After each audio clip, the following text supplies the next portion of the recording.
Consider the following.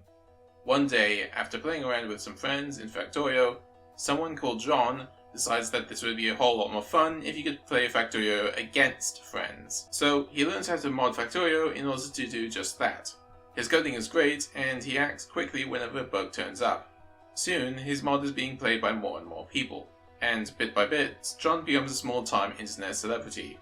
But his relevance wanes over time as people use the mod for a bit of casual PvP fun and banter against their friends. But a small group of competitive players starts to emerge, and forms the backbone of his developing mod community. John asks them what is wrong. They answer that the mod isn't competitive enough. The tech tree is simplified and trimmed down. Fish are debated over ad nauseum. Artillery trains are nerfed in order to keep the meta devolving into train rushing. Oil pools are always reliable and nearby. Very soon, the biters are regarded as being in the way of the fun, so they get nerfed and nerfed until they become no longer relevant to the course of the game. And then John gets told that he should make this in a 3D engine like Unreal. So he spends the next several years doing just that. Glowing with optimism, he publishes his new game on Steam. It releases with mostly negative reviews, with the most helpful reviews all saying something to the effect of Fortnite clone. By listening to his hardcore competitive players, John had turned Factorio into a competitive Fortnite mod. This is what happened to the RTS. They've become too defined by their competitive and professional spheres, to the point where most developers of new RTS titles don't understand how casuals even play the game. Those casuals, by the way, make up 80% of the audience, and they never go into multiplayer. Most people come into these games are, wings heart. They play the campaign. We see about 80% of the people that love the campaign, and only 20% stick around for the hardcore multiplayer. I mean, these are the really hardcore, engaged, competitive players. Is that like 80 to 20? Yeah, it drops like that. So, for a long time we've been saying, how do we help these people stick around? Because they obviously love the game. This gets even weirder because the way that competitive players play is so ridiculously different from how someone just given the game is, that it's almost like the games have split off from each other. But that begs the question, what exactly do newer players even play like? And how can developers design games around them? I want people to play the genre that I grew up with, don't you? So, how can we find a casual player?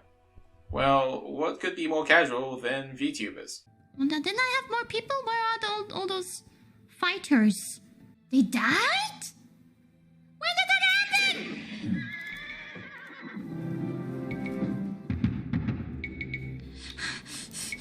I was ready to go, but no, I'm not. Alla battaglia.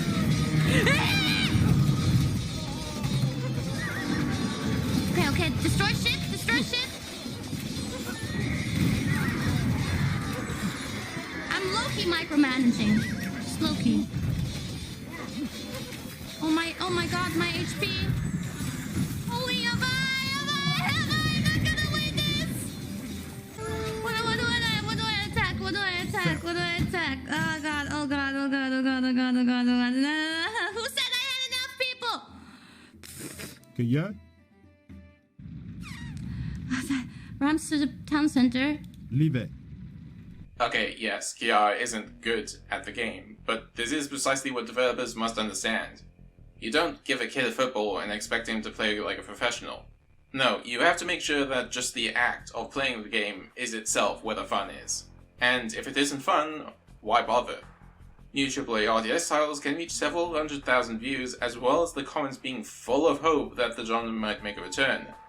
So it's not like there aren't people who are willing to play the genre, but they aren't here for the competitive elements. Esports, alongside multiplayer team games, are the least requested gamers on launch.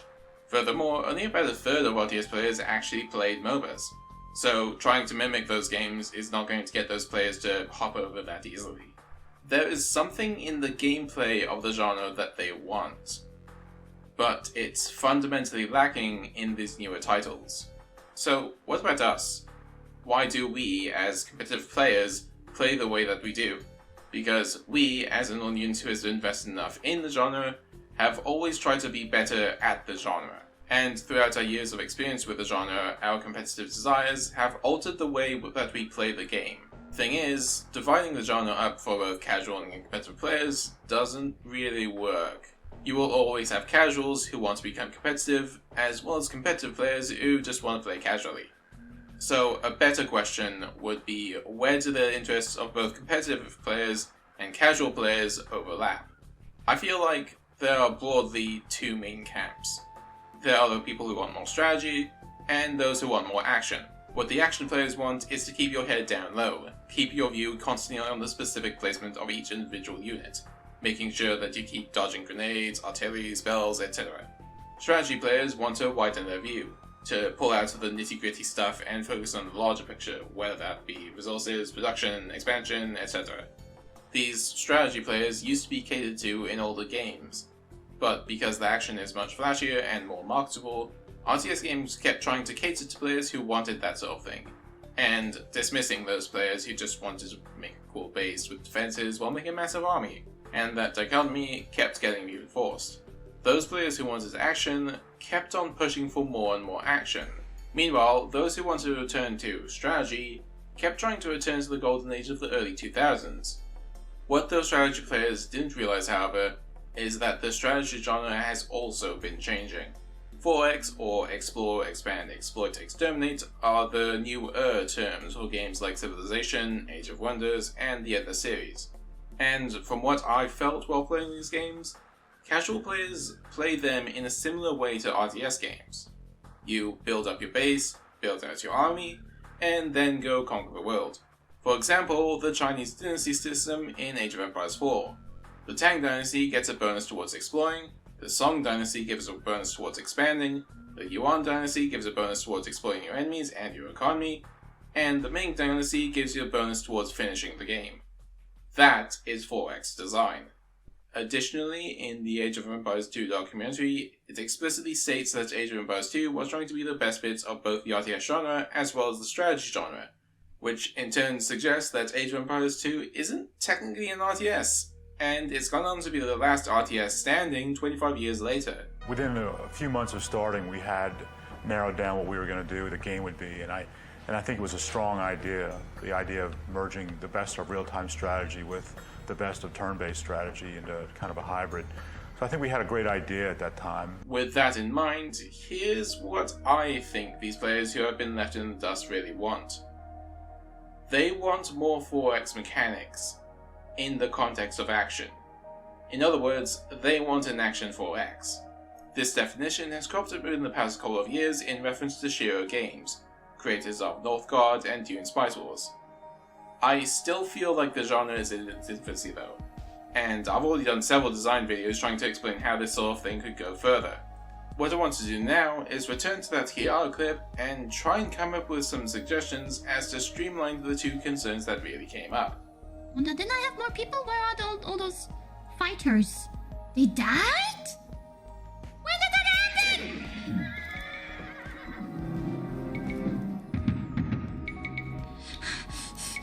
I was ready to go, but now I'm not. This is a concern about macro, and it's definitely a good reason why the genre has been reducing its scale. It's really hard to worry about a lot of forces, and learning some of the macro techniques that I honestly love really don't come naturally if the game doesn't support infinite queues like in Supreme Command or Age of Mythology. So let's look to the 4X genre for a bit of inspiration. For the most part, you just queue up individual units. That is, until you get to Hearts of Iron 4. Yes, you do train units in Hoi 4, but that's split between your recruitment and production queues. In recruitment, you train up those units, while in production, you're making various pieces of equipment that those units need in order to work properly. Theoretically speaking, yeah, you can just make as many units as you want, but you need enough equipment in the first place in order to supply them. You're basically building HP. And I think that's really interesting, especially considering that in Age of Empires, you basically pay a villager 50 food and then they just work for you for eternity. I don't think this could be implemented in something like StarCraft or Age of Empires, but I could definitely see this in Dawn of War, Total War, or any other game where multiple models fit into one squad. What do I attack? What do I attack? What do I attack? Oh god, oh god, oh god, oh god, oh god, oh god, oh god. Who said I had enough people? Kaya, Ramps to the town center. leave it. Secondly, she had to pause the game and she asked what she should be attacking. Which sounds weird because there's only a tower and a town center that can actually attack her in this clip. But let's just think about this for a minute here and ask how someone without that innate knowledge would feel. They'd probably say that everything highlighted in an enemy color is an enemy, right? This includes stuff like houses, barracks, stables, and there's just so much stuff happening on screen that Kiara panicked. She even lost her mangonel to a random cannon galleon that literally microed like a pro player. I'd argue this is another reason why developers are trying to cut down on that scale, to make sure that what the enemy is using are things that actually fight or gather resources, effectively ignoring production structures or houses. So here's an idea: auto-battlers. I think auto-battlers on their own aren't substantial enough as a genre to hold up on their own. The two big ones, TFT and Underlords, are spin-offs of League and Dota respectively, alongside mobile titles which RTS players despise with a passion. But the combat in the Inner series has usually been an auto-battler. And the space combat is an auto-battler where you make sure that your forces have the right loadout and choose the right combat cards. Endless Legend, meanwhile, actually has an army-based stack system like Total War, but in combat it projects out a combat area that eases the terrain on the map itself. There is also Humankind, which pushes Endless Legend even further, and you can stream as many units as you want on the battlefield. Or not, because you're trying to fight up a river. You also get points from killing enemy units, which you need to reach the next age. For instance, instead of controlling one unit at a time, you instead converge them, Total War style, into an army with an explicit set of unit slots, alongside potentially being led by a hero, general, etc. If your opponent attacks one of your armies, the surrounding terrain opens up and those two armies fight. You can then control those forces individually on that battlefield, or let them just go at each other. If either side has additional forces in other armies, then those units can also reinforce each respective side depending on the relative position they enter the battlefield. While I think some people will not appreciate this kind of thinking because it's new, I feel like, as a genre, the RTS needs something new. And these new things have to be created with a normal player in mind. That which at least half of the player base will engage with, not the highest echelons of the competitive ladder. Thanks for watching.